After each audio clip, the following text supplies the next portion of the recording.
Okay, so what we've got going on here is it looks like we've had a woodchuck maybe. We're not positive, but we've come over here and we found a couple of potatoes dug out of the ground. So we've covered them back up. We think that it's probably a woodchuck. We've seen woodchucks around here before. So we're assuming that they're just trying to get to our potatoes. Not a huge deal. Nothing's growing yet. What we're gonna do is we are going to dig a trench around the outside of the garden, all the way around. And then we're gonna put some T-posts in, and we're gonna bury some fencing about 6 inches down. That should deter the woodchucks from digging. Of course they can dig under that, but there's a lot of stuff to eat out here in the woods. I think that they'll probably shy away from it once the fence is in there. Just not worth their trouble. So we're gonna bury the fence here with some T-posts. There'll be electric fence above that fence just for the deer. And then in another 2 feet or so, like real close to the edge of the beds, all the way around, will be another set of T-posts with more electric wire running around. That's to deter the deer in the summertime from getting in. We have a lot of deer that come from the woods back. While I like the deer being here, I don't want them to eat all my gardens, so we're going to try and deter them with some electric fence. So that's what we're gonna do. I'm gonna get back to digging the ditch here. Hopefully I can get a good chunk of this done tonight before, night falls. But it is a Friday after work, so I'll use what daylight I've got left and then have to finish it over the weekend. I'll check back in a little bit with the status. Okay, so we are about halfway done.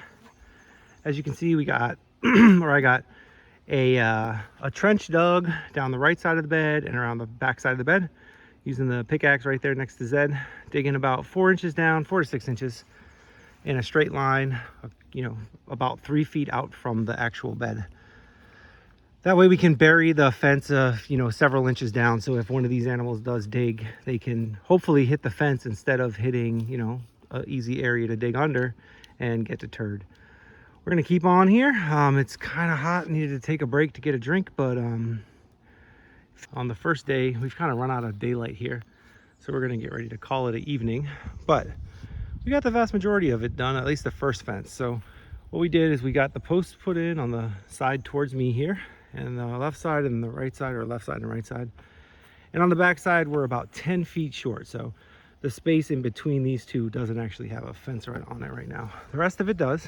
And we buried it down about 6 inches all the way around. So what we're planning on doing later on this weekend is we'll come out and we'll put some electric wire across the top there. We'll probably run 2 strands, one pretty close to the fence line and the other one at the top of the poles, so that we can try to protect anything that does try to climb over that fence. And then also, like I mentioned earlier, we're going to put some fence posts outside of these, so further out, and those will have electric wire as well, but they'll be taller. So that's to try and keep out the deer. So basically, from what I've heard from, I think it was the University of Minnesota, or maybe it was Wisconsin, I don't remember, but there was a study done that showed that if you put 2 layers of fence posts with some hot wire, so electrical fence line, at different layers on these, so if you do it on 2 layers here and then maybe some separate size layers there, the deer can't really figure out, because I guess they don't have good depth perception, they can't figure out where the far side of that fence is, so they won't jump over it. So we're going to try it. We'll see if it works. As I said earlier, we have a lot of deer that run through here, so we're expecting to have some deer problems the first year for sure. We'll figure this out as we go, but yeah, we've got it covered. Hopefully we can get the electric fencing in later this weekend when we have some time, and then hopefully this will protect from whatever's digging it up. We're assuming that it is a groundhog or a woodchuck, depending on what you call it where you live, but we think it's a woodchuck. So we're hoping that putting the fence in and then adding a little electric on top of that will keep it away. We did put up some game cams. I don't know if you can see it there, probably not. Wire fence. I don't know how well you can make it out, but it goes all the way around. And we have a game cam set up down there. Have not caught a single thing coming back in since we put these up, so that's good. I think the potatoes are okay. I've checked a few of them, dug into the pile a little bit, and I do see them starting to sprout, so that's terrific. It has been really rainy, so I'm a little concerned about rot, but we'll see what happens. We've also got some outside posts. You can see they're much taller. Those ones are going to be where we put the just the hot wire. So there'll be hot wire, a couple layers of it on that, and then there'll be probably 2 layers of hot wire on the inside post as well, maybe 1 layer on the inside post, depending on how we lay it out. But basically that's just to try and keep the deer out once everything starts growing. The deer have no interest in it until it starts growing, but once it starts growing, they'll have some interest. Today, because we finally got a dry day, I came over, checked on stuff. Like I said, everything looks good. And then I started planting beans. You can see I got some beans here. Got some Baker Creek, I think they're called Dragon's Tongue, a whole bunch of those down to here. And then we swap over and we go to a yellow bean, which is Beurre de Rogencourt, I think is how you pronounce that. It's a wax bean. And then we just have some leftover garden wax that are here up to basically right there. So all of this has beans planted all down it. What I'm going to do is I'm going to cover the beans with some soil and then put a light covering of straw to start. So the beans, of course, are not as strong growers as the potatoes. So we don't want to put, you know, a foot of straw on top because they won't be able to push through. So we'll get the beans covered up here with a little bit of the soil. They're only probably a 1/2 inch into the compost. But once they get growing, we'll make sure that we, you know, see where the leaves are coming up. And then we can pile straw around the spots where they're not. So we can still get more straw in here. It's a little more labor intensive than what some people do. Some people just kind of dig down in and drop a little bit of dirt and or you know, compost and a seed in there. I didn't really want to do it that way. I feel like they'll probably have a better chance of survival if we do it this way. So I'm going to give them a chance. Beans like to be warm. I figure the sun beating down on the soil here or on the compost will make it nice and warm. And you know, a slight layer of the straw shouldn't impact that too much. So I still have a lot more to plant. As you can see, I stopped there, pretty much at the end of that straw bale. And if I go all the way up there, so I've got another, I don't know, 15 feet of row, maybe 20 feet of row to plant. I have a bunch more seeds available. I just, you know, figured I'd get a start with this. I know a lot of people like to succession plant beans as well. I'm not big on that. My wife and I both like to just freeze them or can them. So I don't care if they all come at once. You know, a lot of people are like, you know, spread them out so that you get harvests throughout the summer. For me, I'm more just, you know, worried about getting a good harvest. And if I can get a good harvest early and then an okay harvest, you know, later on with the same plants instead of pulling them up, we'll do that. Some people also just pull the plants up, rip the beans off and throw them away and start over. We have a really short growing season here in zone 4, so I can't do that, right? I don't have enough time. If I spaced these out and maybe planted some in late June, I could probably get another harvest at the end of the summer.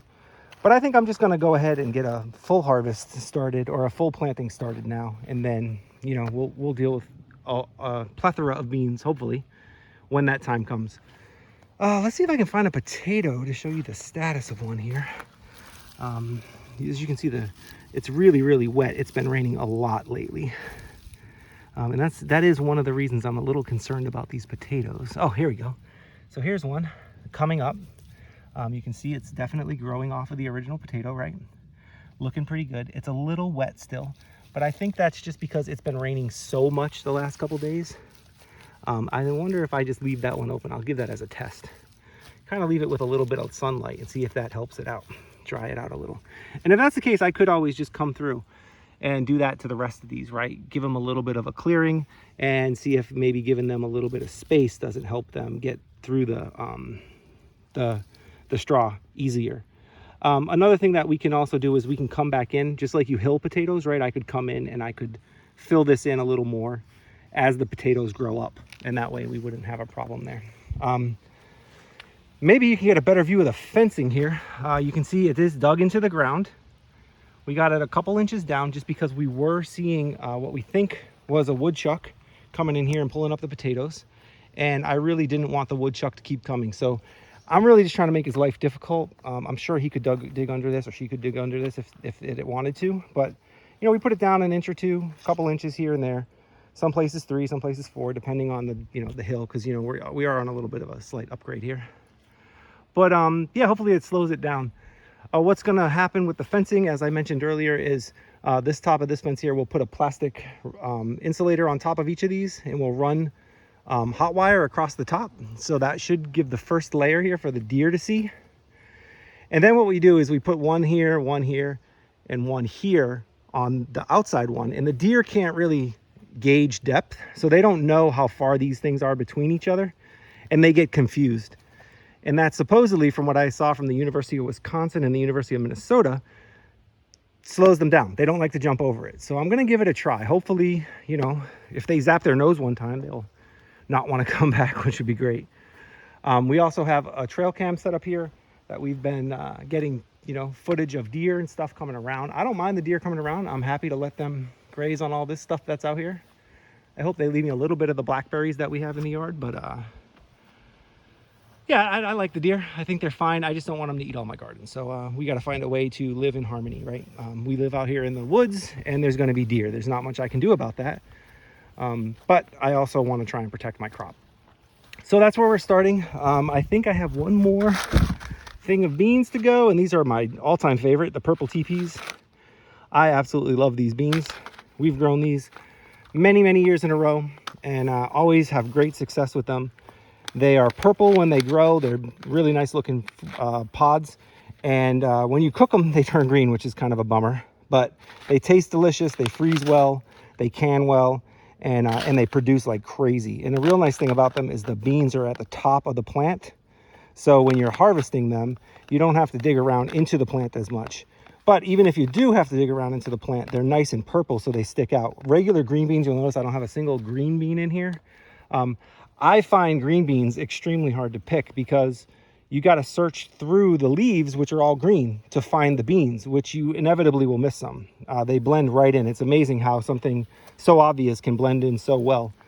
But they do, and they make it extremely difficult to harvest. So what I like to do is plant colored beans, whether it's the, you know, the yellow with the purple stripes in them, like these dragon's tongue, I think is what they're called, or just plain yellow wax beans, or these purple ones.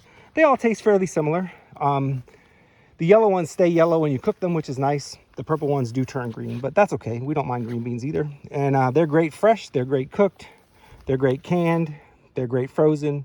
So we like them, you know, a lot, and we've grown them many times. This is the first time we're growing them here in Vermont, so we hope that the conditions continue to go well. I am a teeny little bit concerned about the moisture content of all of this compost. It's really been wet, as I showed you with the potatoes, and beans do have a tendency to sometimes rot in the ground. So that's why I picked a nice sunny day after the rain came. So hopefully we can get these things dried out, you know, before it rains again, a little bit dried out. We don't want them to be so dry that they don't sprout, but we don't want them sitting in water, right? So we're gonna continue planting. I'm gonna get these in the ground, and I will come back in a little bit and show you what this looks like when I've put a little bit of straw over top of them. The beans have now all been planted, and they're covered in straw. The straw cover, as I mentioned earlier, is fairly low right now. It's probably not more than an inch deep in any one spot. Most places at most 1.5 inches. You know, I would say probably about 1 inch at the most. All of this darker colored straw is the stuff that we just planted with beans. The lighter colored one is one that had been sitting out in the sun earlier, so that's why it's lighter colored. But as we saw with the potato here, it's definitely still wet underneath. So what I'm aiming for, as I discussed, is keeping the ground moist, but not so wet that it rots the beans. There's a hard balance there, at least there was for me in Florida where I lived. So I've got to continue to try and make sure that we don't overwater them, you know, keep them too moist, but also we don't want to dry them out. So there's kind of a balance. I'm trying to figure it out. This is my first year doing it here, so we will find out if this worked. I hope so. I'm going to pick up my mess of, you know, wrappers and stuff. I don't want to leave a mess out here, and get ready to get going because it's the wife's birthday and I want to go out to dinner with her here. She's at the house relaxing. But yeah, we're gonna call this a day. Pretty successful. Got the rest of the fence put in today and took care of the bean planting, as well as checked up on the potatoes after all the rain. They do still look pretty good, so I'm happy about that. Probably the rest of the weekend I will come back at some point and get the electric fence put in to stop the deer from coming, because these beans should pop up within a week or so, and I really don't want them jumping in here and eating all of my, seedlings before they get a chance to grow. So we have the electric fence installed now. It is in the process of charging. It has to charge for 3 days in the sun, so I just hooked it up now, so it'll be ready in 3 days. We can come out and actually turn it on. For right now, if you can see, what we've done is we have 3 strands on the outside, one at about 5 feet, one at about 3 feet, 3.5 feet, and one at about a foot. Basically what that does is it gives not a lot of room for the deer to get through without touching one of the electric strands. But what also is happening is there's a strand on the inside as well. And if you can see it there, that fence is there. It goes around the inside. So basically what the deer sees is a series of layers that it can't determine which one is further back, like how far back the one behind it is. Evidently they have really, really bad depth perception. So with that poor depth perception, they can't figure out how far to jump. And that is a pretty good jump. They would have to be able to clear the 5 foot at the top and about 3 feet past it, get a little further. So the studies that I saw online that these universities did said that this was a very successful way to keep out deer. Some of them even did it without electrifying the fence, just putting up something that was visible to the deer so the deer could then see them, but would not be able to get across. Of course, in this instance, if the deer comes up and touches its nose or its mouth to the fence while the fence is on, it would definitely get a shock. So that would be an even stronger deterrent to keep it out of there. Also, what we're hoping is that because we have a small gap between the top of the little fence and the wire, that if a groundhog or some other ground dwelling animal gets in here, a raccoon or something that wants to climb the little fence and go across, which is possible, the vast majority of the fence does not have enough room for that. There is some space here where these 2 fences meet that it could possibly get through, but the rest of it, almost the entirety of the fence, is only about 3 to 4 inches at most. So hopefully, if something does decide to climb up that, it would hit the electric fence, get a little shock, be discouraged, and run away. That's the goal, right? We don't want to kill anything, we don't want to hurt any animals, but a little shock is not going to damage them permanently, and they should then get the idea that this is not a place that's conducive to their or conducive to their activities, and they'll want to leave. Setting this up was fairly straightforward. You basically just have to create a loop, which we did. We've got it looped around, and then jumped across to the little one and looped around and then come back. So that's where this happens. You can see we hop across, come down, and it goes all the way around, comes back, and then jumps back again. So that's how that works. The top strand is the first strand, so it connects down to this charger. The charger then charges from the sun, has a battery inside of it, has an on-off switch underneath, which we don't have turned on right now because, like I said, it is charging. So in a couple days, we'll come over and we'll turn it on. And then basically it just sits on a T-post and has a ground wire that runs down, just a piece of regular old copper, to a piece of rebar stuck in the ground. I don't know the exact code for the rebar. I think if you're building your house, you probably have to put it down, 6, 8 feet or whatever that is. But here in the garden, I'm not really worried about that. So that's a 3-foot piece of rebar, and it's sticking out about 6 inches, maybe 8 inches. So, 2.5 feet into the ground. I figured that should be plenty. And yeah, that's pretty much it. So we've now got the garden planted. We've got the wiring all run around it. And hopefully, we can keep the deer out. If we need to, I can always come in here and add an extra layer or two, one here or one here, whatever we need to do. I prefer not to, because as it's turned off right now, I can easily climb underneath it and get in here and do what I need to do as it's turned off. Of course, I wouldn't do this if it was on, because that shock would hurt. But yeah, then I can still get in here and do what I got to do, right? As we saw yesterday, all the beans are planted. All the beans here are planted, and this is still all the potatoes. The potato that I uncovered yesterday is still doing okay. Nothing tried to eat it last night, so that makes me happy. It's right here. Don't know if you can see it, but there it is right there. And it's coming along. So I think these potatoes are going to do okay. They seem to be coming up, so that's good. They've only been in the ground about 2 weeks. and it has been really rainy and kind of cool. So hopefully they'll continue to do well. Yeah, what we have here is a little bit of space that's left. I'm planning on planting some squashes here. Right now it's May 29th. We don't have any frost in the forecast. So it's May 29th. We don't have any frost in the forecast, so my guess is that I can probably put these out. We have some winter squashes that are in the house ready to go, and I'm thinking if I get a couple of them in here, we can let them run along this area here. You know, we can just kind of run them down the side because that's a pretty unused area and it would be good. I'm still contemplating putting some other stuff down there. Another thing I'm contemplating is we have cucumbers and stuff, and we do have this big long space of fence all the way around this thing, right? So maybe put some cucumbers on it or something like that, depending on how we fare with the animals over here. I really don't want to have all my seedlings eaten. So it'll probably be a day or two before we get to that. There's a dog running around. He's getting tired out. It's a little warm today. Another beautiful day though. You know, we've got a nice spring day, bright sunshine, temperature about 75 or something. You can't ask for a better day than this. Long Memorial Day weekend, getting this garden finished up and hopefully ready for the summer.